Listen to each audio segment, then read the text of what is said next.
Hello, friends. Good evening. Welcome to Joy. We are starting our new program today, Health and Wealth Series, and it's a 7-day program. So, first 3 days, Karthika is going to guide us how to take care of our health, and the next 3 days we have celebrate Master Asha ji, who's going to guide us on wealth and abundance, and seventh day is going to be the integration session. So, today we are going to start with Karthika. A few words about Karthika.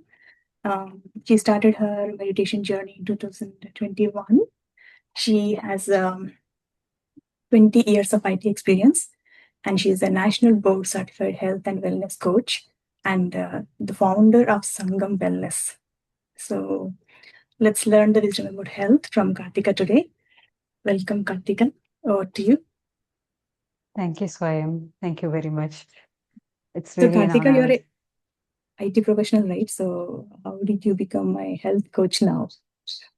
Yes, it's an interesting journey. I worked in 20 years in the IT industry in mostly finance sector and at the beginning in telecom sector. So I worked in a lot of high profile, stressful environments in the computer, like, averaging 10 to 12 to sometimes 14 hours a day. And due to that hectic nature of the environment and the lifestyle, I had faced several health challenges myself. I had lower back pain, I had carpal tunnel syndrome, I had migraine, and one after the other, I looked into, like, every time I was having some health challenge, like everybody, I used to go to the doctor. They would run some tests and then give some medication, and the medication would only help, like, with the symptoms, but not address the actual root cause.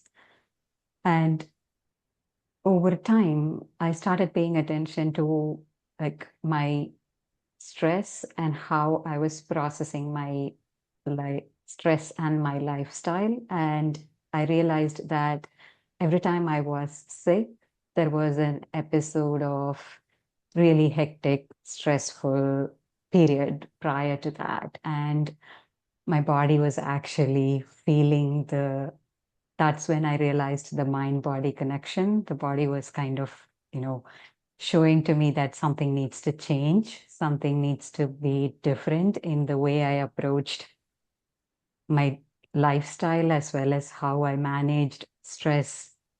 And at that time, I had recently gone through an episode of hip pain, and I had come into to yoga, and yoga helped me a lot. And then, as you mentioned, in 21, I came to meditation, and that's when I started really understanding the whole mind body spirit connection. And what we generally think of health is usually just physical health, like our body and the aches and pains and what we eat, how much we weigh, and things like that.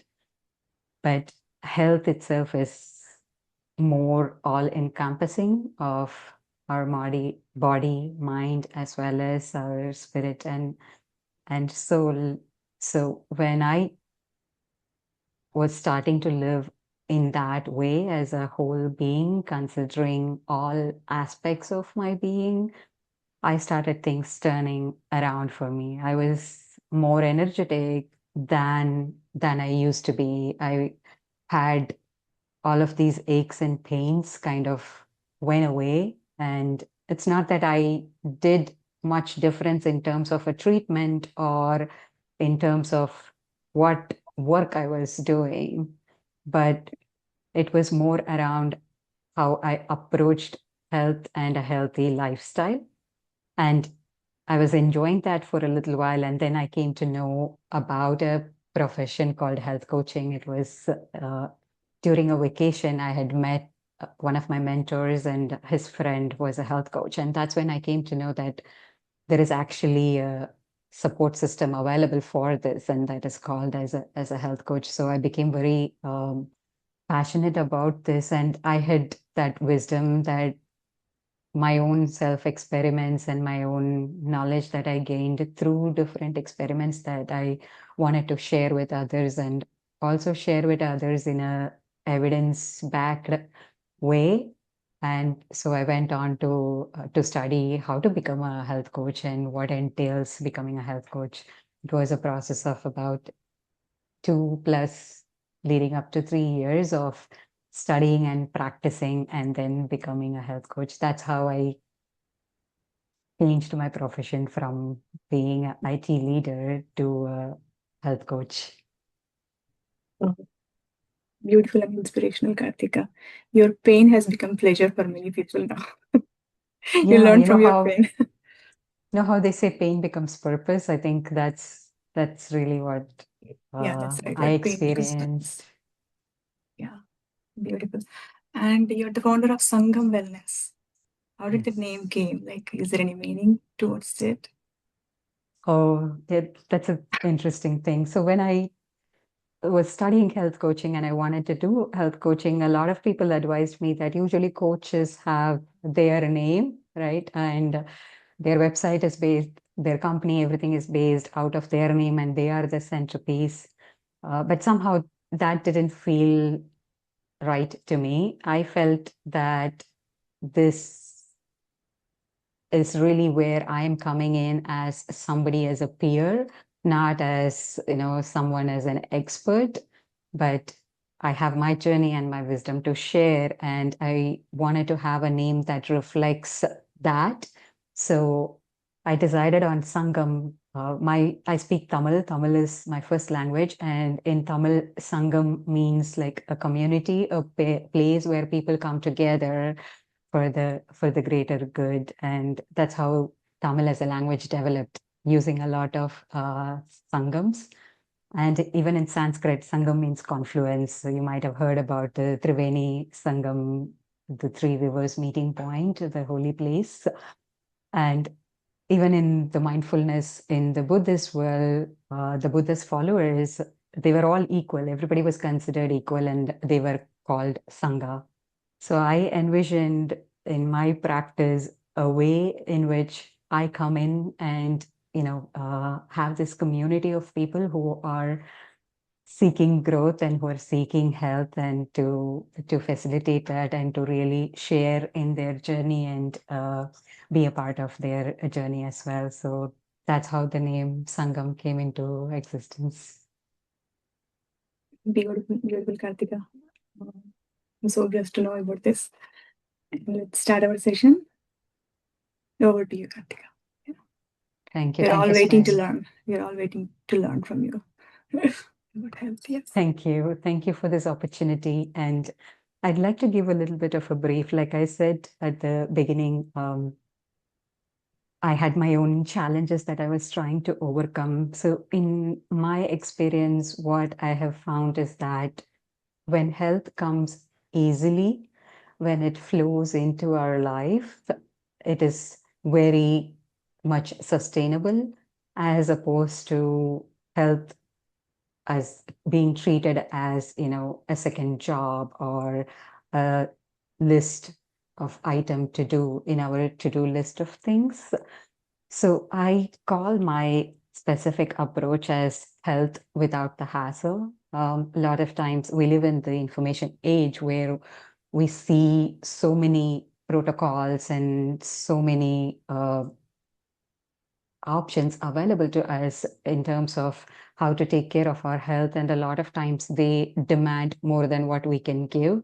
All of us may not have the time and the space and our lifestyle with our responsibilities. We may not have the ability to follow these rigid protocols.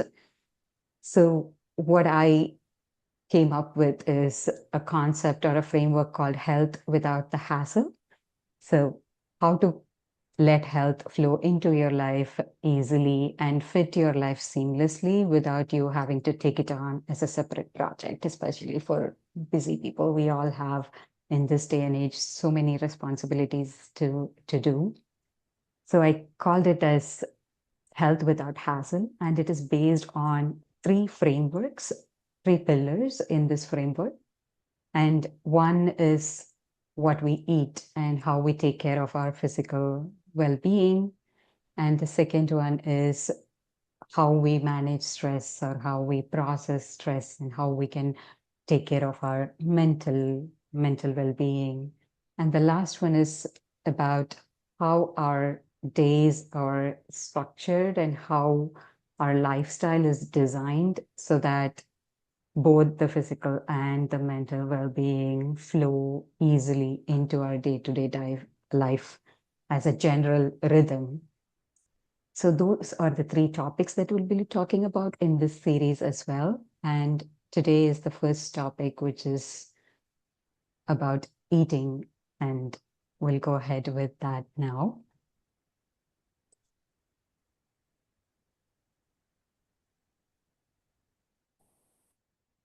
So when it comes to eating healthily, a lot of you might have heard about different diets, like, this is the best diet, what to eat and what not to eat, and how much to eat, and a lot of that information.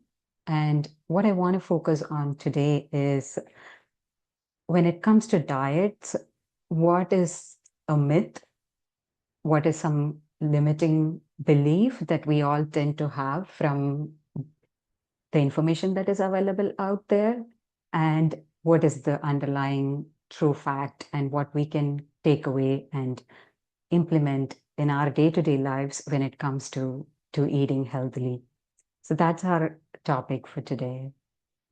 And I'd like for this to be a little bit interactive. So if you can, type in the chat when I'm asking a question, or if it's something resonates with you, please type out what resonates with you. I'll ask you, and if you can, then that'll help me kind of take it and tailor it to what is specific for this particular audience.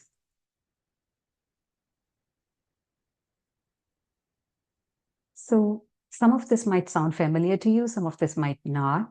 This is what I have seen as four different themes in my coaching with the people that I have worked with. Is somebody wants to start the day and they usually start with coffee, and then they think that I would, like, eat a little bit healthier meal later. And then the coffee kind of fills up and the later does not arrive. They get busy, meetings, different things to do, and eating just becomes lesser of a priority. Or people have tried out like a plan. I'm going to follow this diet, and this is going to give me this amount of weight loss. And this is the diet that my friend follows, or I saw it on social media. And this is the diet that, so and so ate, and then they got rid of this problem. So I'm going to take it and follow it. And maybe it worked for some time, and then life showed up, and then it becomes difficult to sustain that diet. That is something that I have seen over and over with people. And mostly with working, and especially people who work in technology, there is that 3 p.m. fog. By mid-afternoon, everybody hits like this dip in energy, and people are like, I need something to sustain me. It's only like 3 p.m. I need to go through the rest of the day. So I'll, you know, get a pick me up, maybe a coffee or tea or something sugary that will help me to get quick boost of energy. And later part of the evening, your whole day is done. There was a big to-do list of things to do, and you become tired. And in that hunger, the healthy choices that you want to do actually become very, very difficult. So you resort to something that is quick, whether it is fried food, chips or things like that. And that's the only option that's available at that point of time. And so we go with that. Does this sound familiar to any of the audience here? If you can time in the chat 1, 2, 3, or 4 and let me know what resonates with you. If you have tried a diet plan, it didn't work, or you start your day with coffee, or you'd end your day with less energy than what you had wanted and hoped for.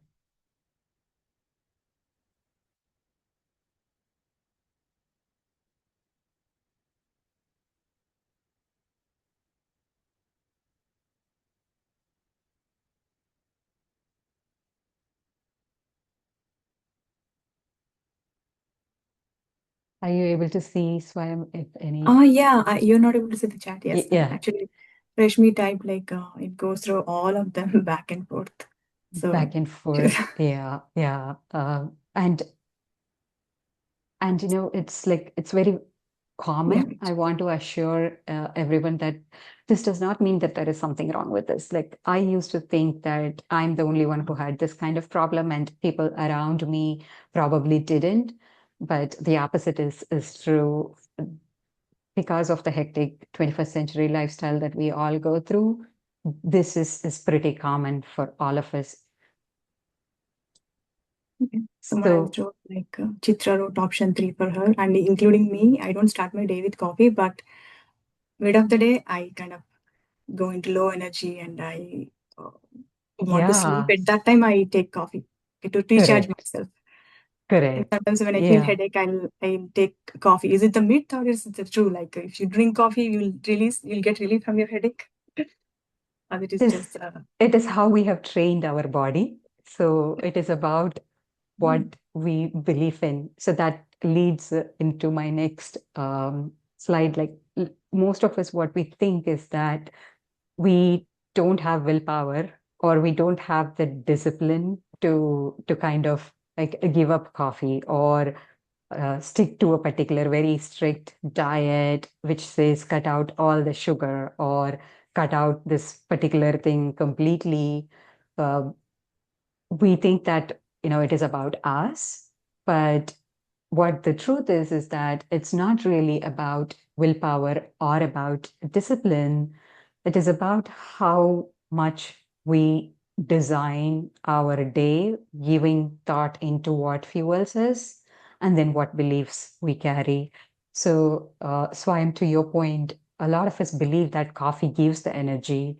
Coffee cures headache because that's what we've been told either by our parents or somebody who experienced that kind of shared that. And then it becomes a belief system that we follow. And our body kind of, cooperates with that as well.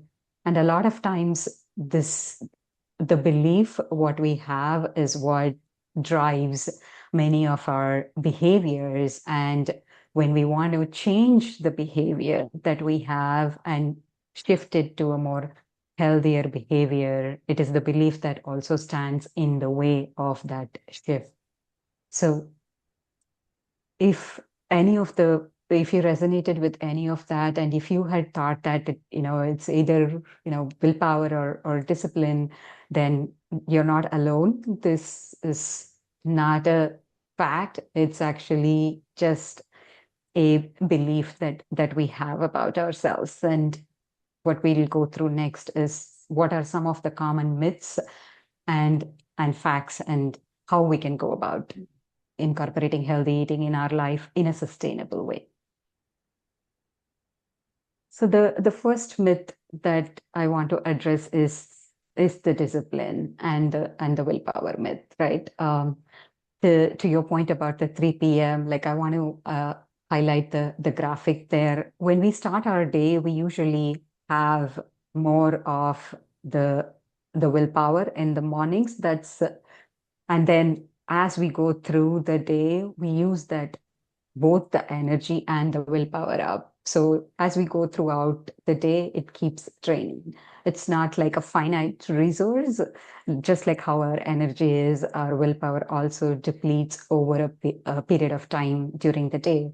So what happens is when we face some of our hardest decisions, like, during the later part of the day, then it's willpower does not help because we don't have enough willpower by that time to say, I'm not going to drink this coffee or I'm not going to eat that chip or, whatever is readily, easily available for us to eat. So instead of relying on willpower, which is finite and, depleting quantity, what we can replace that with is ease.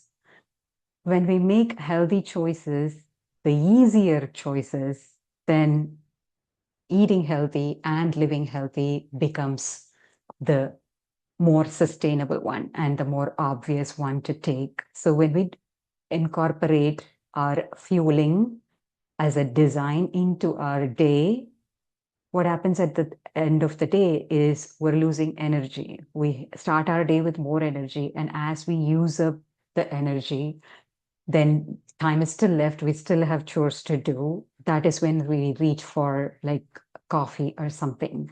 So what we can do is we can design our meals in the morning part of the day in such a way that it gives us a more sustained fuel and more sustained energy. So the dip doesn't happen in the afternoon. And so when the dip doesn't happen in the afternoon, we don't need to rely on willpower or any external stimulus to avoid that dip. So the myth here is that somehow push through, somehow be disciplined about not drinking, that is not sustainable. But designing our meals in such a way that we get that continuous stream of energy for us to be able to be productive throughout the day is the truth that helps us get to that sustainable healthy eating. The next one, and this is one thing I hear a lot from people, is that eating healthily means I need to cut down on the things that I love and the things that I enjoy.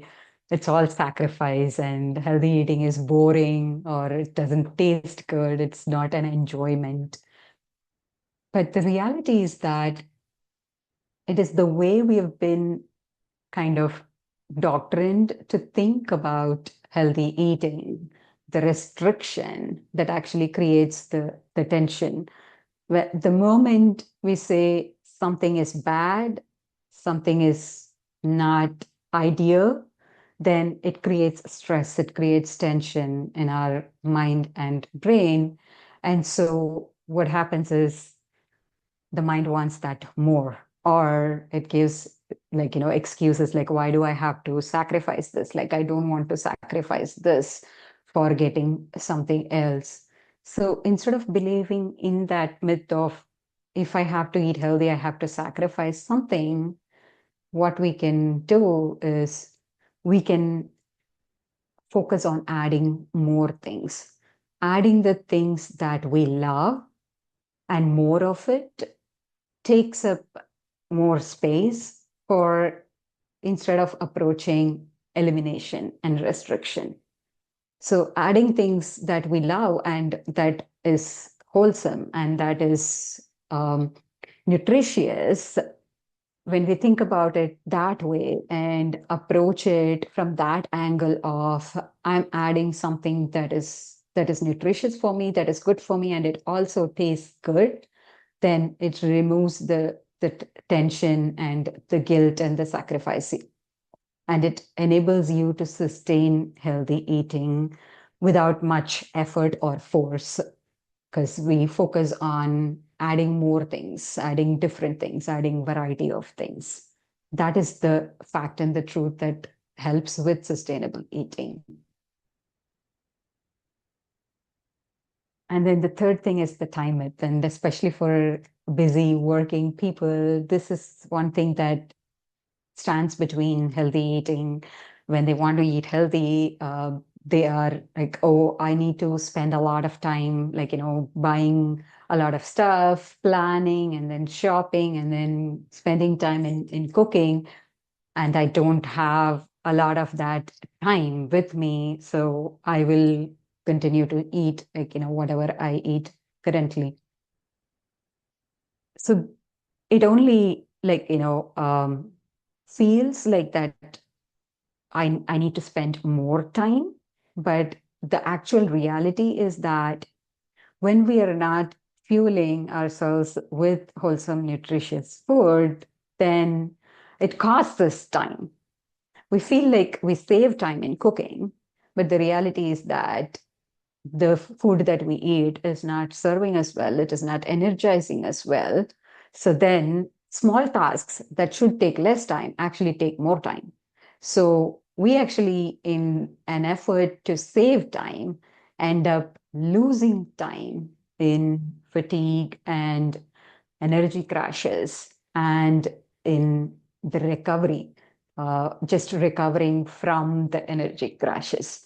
So if we think about it that way, spending a little bit of time in prep and planning pays so much forward in the future in terms of the energy saved and the fatigue and recovery that is avoided. So we have to think about it as not expenditure in making food, but time expenditure in recovering from the lack of energy.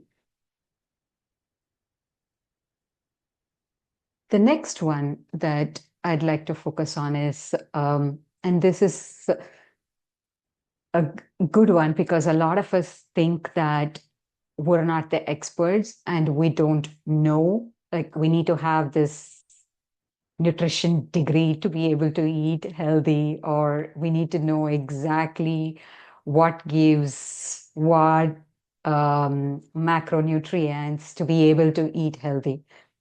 That is, again, a false belief and a myth.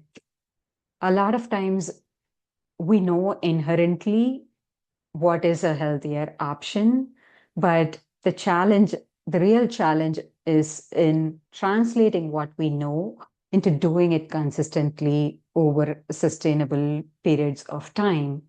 And that gap between knowing what to do and actually doing it exists because what we have to do has not been designed to fit us. Each of us is unique in our own way, and we have different rhythms in terms of our biology and our life. Uh, and when any plan or protocol that we adopt does not fit our day, does not fit our personality, then the knowing just stays as a knowing. It doesn't translate into actually doing it and doing it consistently over a period of time. So it's not the lack of information that is the problem. It is actually the transformation that comes from that information. That's where the challenge is in implementing a change and seeing that transformation for ourselves. And the last thing that I want to focus on, and I think this happens way more than uh, any of us would imagine. Let's say we want to eat healthy and we're trying to stick to a particular routine or a plan, and then something happens and we slip, and then what happens is, oh, I started good on Monday, but then by Thursday I couldn't keep up, so let's restart all over again the next Monday. Or I cheated on this. I had ice cream, or I had whatever, so now this doesn't work for me. This is a myth. One bad choice does not ruin the progress of all the other good choices that came before. So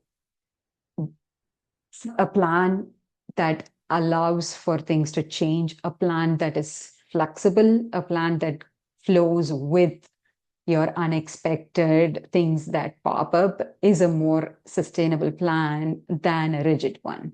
That is the truth that we need to pay attention here, is that when we don't solve for Thursday on Monday, then we are stuck in a restarting on Monday cycle, or restarting on New Year cycle, or restarting when the school starts cycle.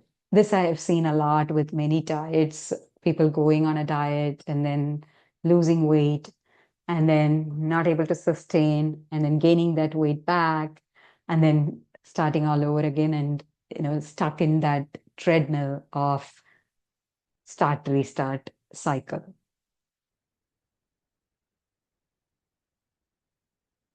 So we looked at some of the myths or the wrong beliefs.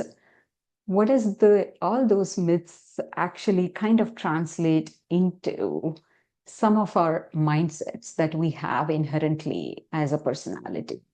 And I want to focus on a few things here. The first mindset is like a survival mindset. Um, Whenever we eat past being full, or when we are eating more than what we need, there is an underlying belief system that, this might run out, or I may not get an opportunity to have this again. That is the reason we kind of overeat. And when we have this all or nothing mindset, is like a perfectionist mindset. A lot of us believe in being perfect, either doing something like really well and completely right, or not doing it at all. And that is one of the limiting beliefs when it comes to sustaining healthy eating, because the all or nothing collapses the moment any challenge come, and life is going to be full of challenges. We can't always predict what is going to happen next, what is going to be available for us. And when we get into this all or nothing, then guilt takes over, and then we feel more guilty about actually having made a wrong choice. And that kind of gets us into a never ending loop of, okay, I already, made a bad decision, so I might as well just, it's ruined, so let's just give up. And it doesn't help you to get out of that cycle. And the last one, which is very important, is a measurement mindset. Like many of us have been told, or have this belief that you have to eat these 3 meals exactly at this time, and you have to eat 1,500 calories of this much protein, this much carbs, and this and that. And that is what is presented as a healthy option to us. And when we try to like adhere to something that is external without listening to our body, what happens is we are ignoring how our body responds to something that is coming from external. Sometimes we may not have spent the energy that we needed to spend, and those times we may not even be hungry, so we may not need to eat, and it is okay to skip a meal when we don't feel hungry. But when we subscribe to this, I have to eat this according to this rule book and to this playbook, then we end up eating more than necessary, and that doesn't metabolize, and then that creates more health problems. So whenever we try to eat healthy, one of these, or sometimes a combination, or sometimes even all of these, may be the underlying reason that mindset and our belief system is making healthy eating a lot more challenging and a lot more effort than it needs to be. So when we work on these mindsets and switch that mindset around and focus on progress over being perfect, listening to our bodies over following something to the T, and treating our bodies like a math formula, and adding on calories and removing calories, and also thinking of, if this is the time, if I don't get this, I may not get another opportunity, so let me just use this. These are the mindsets and the beliefs that we need to overcome in order for us to really eat with ease and have healthy eating become just a part of what we do, our day-to-day lifestyle, on a regular basis. So we talked about the myths and the beliefs that are getting in the way. What actually can we do? Like today, after this presentation, what are the 3 things that you can do eat healthy and have a healthy lifestyle in terms of your physical well-being is first being aware of what we are eating and how that affects our energy, and being curious about that. So you might have noticed sometimes that when you go out to and eat a particular type of food in a particular restaurant, it makes you feel, soggy, a little bit tired afterwards. Sometimes you feel so full that you may want to just take a nap from after eating like a buffet outside. Paying attention to those signals, being aware of what is in the food and how does that impact my body. When I'm eating more processed food, how does that impact my body? When I'm eating whole foods, when I'm eating fruits or vegetables, how does that impact my body? Being aware of it creates a playbook for you to kind of design your day and your meals around. So that gives the best benefit for you personally rather than just simply following an expert given plan, not knowing whether that is actually the right plan for you.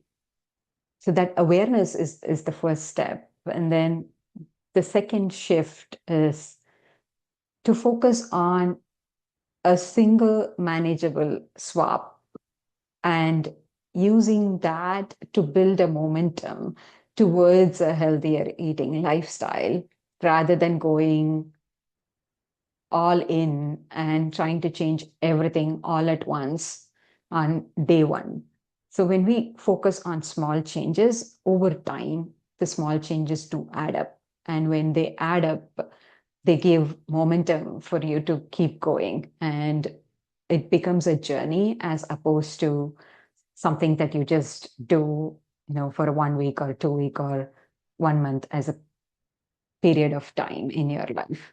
It becomes part of your lifestyle when we slowly add things one by one and swap things out. And the last one is crowding out. I think I mentioned this earlier as well, which is to not focus on what I'm losing or sacrificing.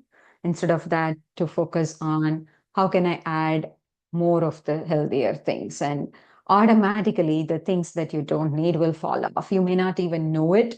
You will not need it anymore.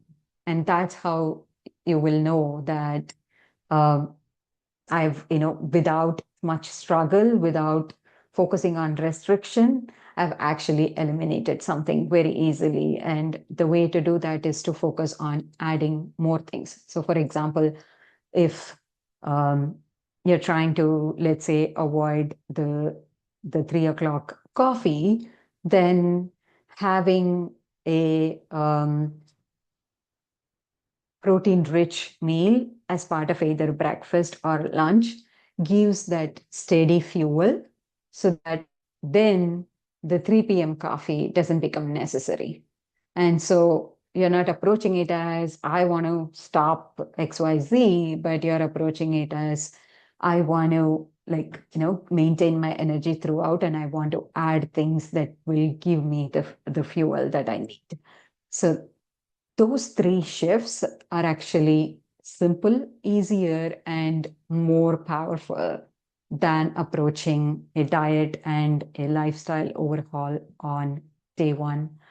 Those are the things that I wanted to cover today. If anybody has any questions, we can go over them now after this. Thank you so much, Karthika. Such a beautiful information. Yeah, I'll try out, um, you know, having more protein in my meal at the beginning of the day. I'll try that out. And I like the point which is one healthier choice at a time. We usually do. I Yes. followed the, fruit juices to reduce my weight. 1 week on only on juices. I tried that. I reduced my weight 5 weeks, 5 lbs. But again, after 1 week, again it came back because I go back to the same routine, same food. Right? Yeah, this is a good solution. One healthier choice at a time. So, yeah, somebody raised him. Yeah. Ramesh, yeah, please go ahead, Ramesh.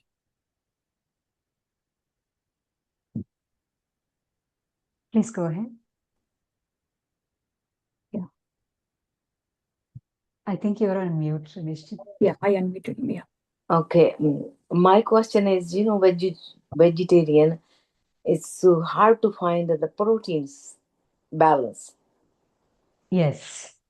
Yes, What that is can a you do for that? thank you for asking that question. I'm going to add a sixth myth to this in my next presentation. And that myth is that vegetarians don't have enough protein. It's actually like protein in vegetarian diet has way more variety than what mainstream information is available to us. We've all been told that it's available only in like chicken or egg and things like that, and so by default, vegetarian diet means that you're not getting enough protein. That is actually not the case. Lentils are one of the biggest sources of protein that we underutilize in the vegetarian diet. There is so much variety of proteins available. Lentils is a good one. Nuts is a good one. Um, for people who are, can eat tofu, tofu is a very good source of protein as well. There is a lot of good sources of protein that is available that we don't necessarily incorporate in all of the meals. We may use in some part of it, but not all. And even quinoa, the grain actually has more protein. It's a seed, it has more protein than a typical thing that you get from non-vegetarian sources of protein.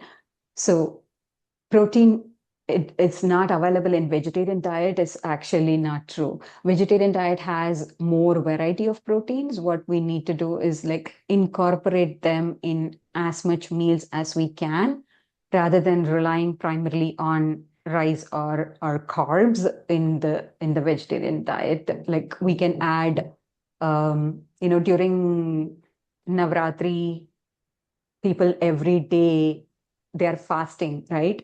And then at the end of the day, they eat only that pulses, like chickpeas one day, black eyed peas another day, and they kind of rotate through. The reason we have that is because that is so much rich in protein that even if you're fasting, that one meal gives you enough energy.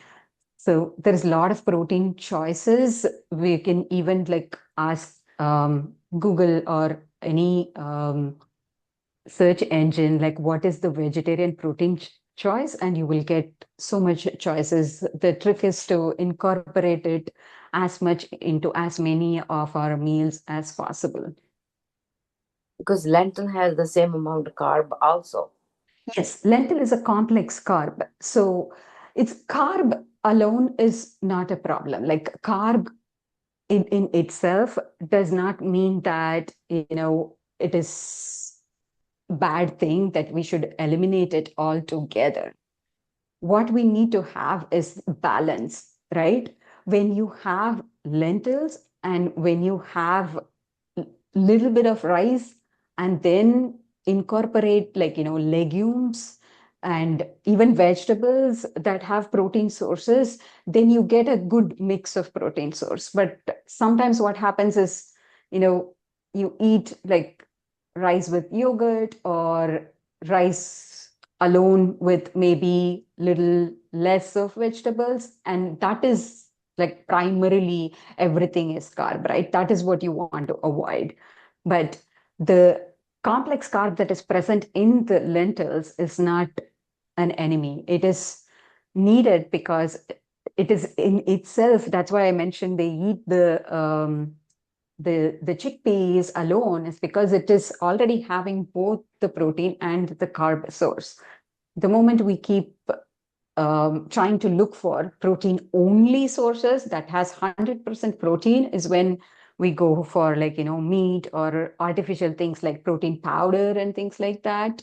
If you want to avoid carbs altogether, nuts are a good source of protein that doesn't have that much carb, which can be eaten in, with every meal, a few handfuls, and there is variety of nuts are also available.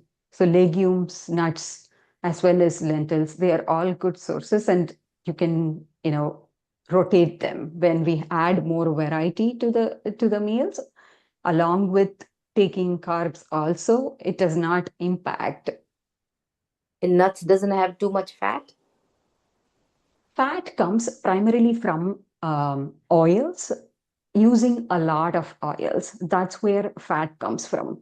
If you are using, reasonable amount of oil, you don't get a lot of fat in the diet, right? So fat also comes from expenditure.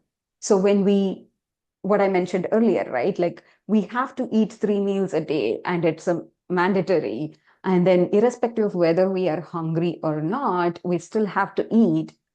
That is when fat gets stored because we have more than what we need. And so the system automatically converts whatever is extra into fat. One is that body automatically generating that fat. The other one that comes from consumption comes from dairy or oils are the main source of fat. Yeah. Thank you You're for welcome. clarifying it. Thank you for asking it. It's a good thing that I'll add to as well. Thank you. Thank you, Karthika and Ramesh. Divya has one question, Karthika. She is asking, lentils, it gives bloating and gas. So what is the solution for that?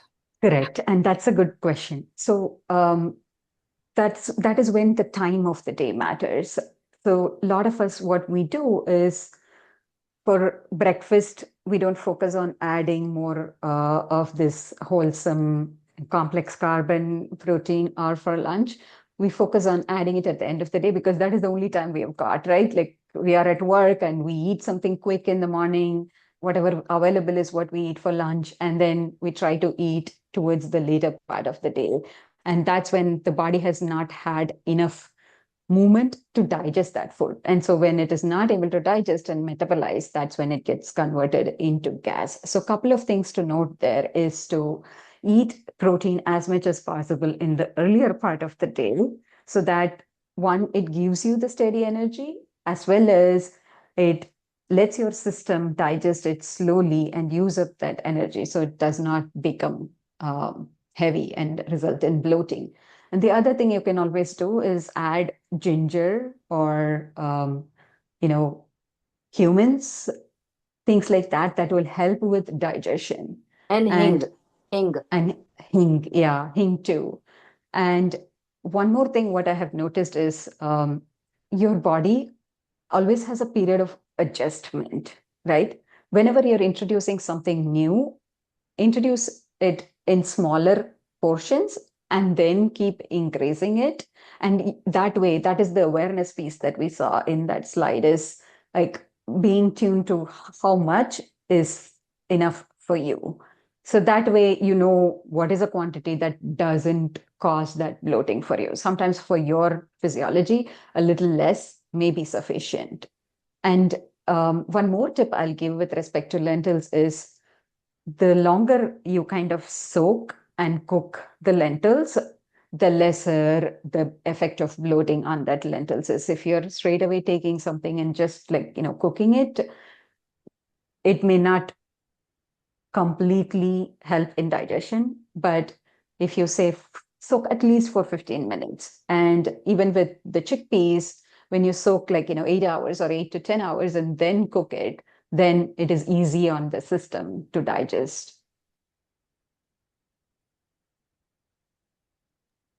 Yeah. Nikita, I'm unmuting you. Please go ahead. Thank you so much here for the session. So last year I was diagnosed with gastroparesis, and I've been following the same diet every single day, which is like, pureed food, like baby food. And Okay. I haven't tried like any of the solid food yet. And it's been a year. I'm on the same diet every single day, which I don't mind. But I just wanted to confirm, like nutrition wise and all that, is it okay to continue that? I Because think trying anything new, it used to give me a lot of anxiety, and due to that, my adrenals would just, react right away, and my blood pressure would go up. So, what would you suggest for that? Any recommendation? I think you should definitely check with your doctor on this because it's a therapeutic diet that you are on, right? And thank you for asking this because I also want to confirm that what I covered here today is, for the most part, like non-therapeutic diet changes that people want to do for, like, healthy weight loss or maintaining a healthy lifestyle. But if you have a condition and that is controlled by a particular therapeutic diet, then your doctor is the best person who can review what you are having, and along with, like, your yearly blood work and other tests. And if you do want to change and look for new things, you can always, like, let them know that since you have had this for a while, you would like to do some changes, and then get their take on it. And once they've looked at your charts and your reports and what symptoms you're experiencing, they'd be in a better position to kind of guide you towards making the change or not making the change, so that it helps you with your anxiety about, like, when I try to change something, like, it seems like it's causing more of a overwhelm for you than necessary. But if you have checked it with your provider and if they are okay with it, some of that uh, would alleviate, because they know your charts and they know your um, I you mean, know now body I'm better. not having that issue of having the anxiety anymore. That was last year because, they were not able to diagnose my issue, what was going on Oh, health-wise. okay. Okay. Uh, I did try, couple dietitians, and the doctors basically they don't know much about the diet. Yeah. Yeah, so I did go, went to the dietitians and got their advice. They would pressurize me to be on the protein. And with my condition, protein is like, not easily digestible. So then, how am I going to consume like 60 grams or 100 grams of protein each day where my body? So it was very difficult for me to, yeah, get any Yeah. options for me here. I completely agree with you. And that is one of the reasons that I love coaching, is because the coach is the missing piece of that infrastructure, right? Whenever we go to anybody, whether to a doctor or to the nutritionist, what happens is there is that expert versus, you know, I'm looking for solution from the expert paradigm. And so they are not there on your side, and it becomes a protocol for you to follow. But a coach can help you to advocate for yourself, basically, like Right. to look into what is unique for you. And a system that doesn't help, a diet that doesn't help a person by having a restriction, is ultimately defeating the purpose, right? To me, a diet is supposed to help me have a healthier life, have more health, more energy, be able to do the things that I want to do. But if that system is not helping me, then we need to be able to advocate and ask them, say, this doesn't work for me. What else is available that you can change, that you can modify, that is something that I can adopt. I would really encourage you to empower yourself, like with or without the coach. And anytime you go for to the providers who are subscribing things for you, always advocate for yourself and say, okay, this looks good on paper, but in practice, here is my constraints. And so because of it, it becomes difficult for me to follow. So what else can change? What can I substitute? Like, if this 60 gram of this protein source that you're giving me doesn't agree with my body, and I'm facing the result of that, then I need to change that. What is the other source that is available? Sometimes nuts may not work. Sometimes lentils may not work. In that case, tofu might work because it's a little bit more processed and fermented. And so it's not that option. They Yeah, need to I kind of tried, but tweak it. they don't understand, first of all, like the Indian food concept, and then Uh, me being vegetarian, yeah, that's the biggest, like they don't at all understand that. So okay. it gets Yeah. really, really difficult, like, to get any advice. And so I was looking from India, Somebody. and yeah, Yeah. the Ayurvedic doctor was able to help me to certain limit, but then again, yeah. Okay. Got it. I mean, if you have a particular situation, like, I do this, that is in the next call, and I think we're up on time as well. I wanted to offer this. Like, every body is different, every schedule is different, and we all have different kind of lifestyles and pressures that we go through. So the generic advice typically doesn't hold for all of us. So I do offer a next step call in which we can look at your particular situation and see what will help you. And this is a free call, and I can put the link for this in the meeting chat, and we can brainstorm and think about different options that may work for you as what is that next step. Okay, that would be great. Thank you so much. Thank you. Yeah. Thank you, Karthika. And we have one question from Reshmi. If you're taking the protein powder, should it be part of breakfast, lunch only, or can we add it early dinner around 6 p.m.? So I also had that question. Like, I have a teenage kid who is into protein powder. He wants protein powder. He says, whatever I eat from food, that is not enough. I need this much of protein. So he takes protein powder. So do you recommend protein powder? If you recommend, what time we have to take? As a coach, I won't recommend a particular thing. I would again re-emphasize on awareness and being aware of what your body responds to. But as what I can suggest as a generic healthy eating principle is the more wholesome the food is, the better it is for you. So when we move away from like processed food to whole food choices, there are so many diet options out there. And the one thing that is common and that is evidence based and that is proven widely is eating more wholesome foods, incorporating more wholesome foods throughout the the meals, and eating as much of wholesome foods as opposed to processed foods is supposed to give you the greatest benefit.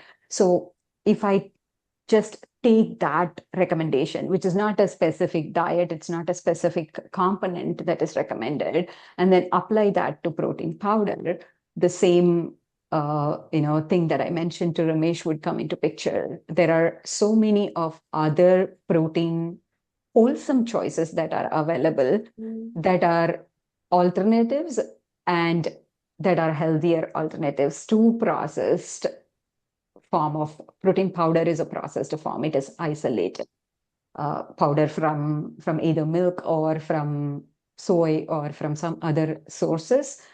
So when the natural source itself is available, that is a wholesome, better choice than going for a processed choice. That is how I would phrase my recommendation is anytime leaning more towards unprocessed wholesome foods than processed foods would be my recommendation. Thank you. Thank you, Karthika. Anyone else has any questions? I think you have to post the link in the chat, right? Yes, I am going to do that right now. Yes.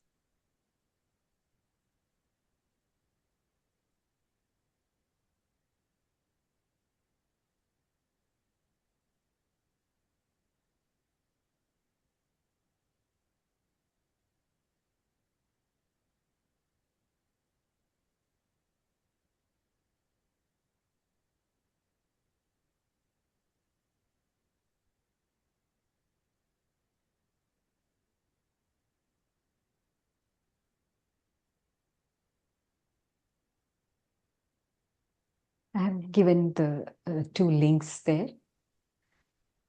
Thank you, Karthikka. And Nikita, hope she saved the links. Yeah. Friends, anyone else has any questions? I'll give my number as well. If anyone has any questions, they can reach out.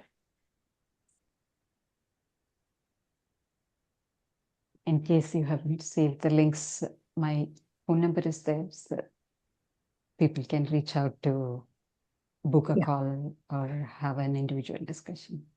Sure. Yeah. Please save the phone number, my friends, Karthikkas. I will read it aloud. It's 7326317022.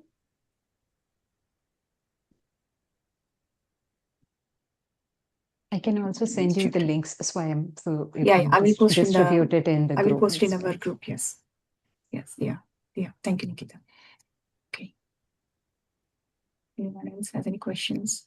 But these kids, Karthikka, they say whatever protein we get from the food, it is impossible to build the muscle. They want to build muscle at this age, right? Yeah. So they say so much food to get this much of protein. I have to eat so much of food, and that is impossible to digest. Impossible to eat that much amount to gain this much of protein. So they are, I know. Yeah. protein powder. So that is that seems to be the trend, but knowing what I know, it is, I would always go for a alternative wholesome option. So I would at least try to kind of add more, even if it is like not to the quantity that they expect. I would still try to keep adding it, so that's the whole point of the crowding out principle, right? Suddenly we can't just stop everything, but slowly, when we keep adding small amounts of nuts, small amounts of other things, then the need for that reduces over a period of time, like one alternative at a time. thank you, Karthik. I don't think anyone has any questions, but thank you so much for such a wonderful knowledge about how to take care of our health, and looking forward for tomorrow's session. Yes. And I think if anybody has any personal questions, I will stop recording now.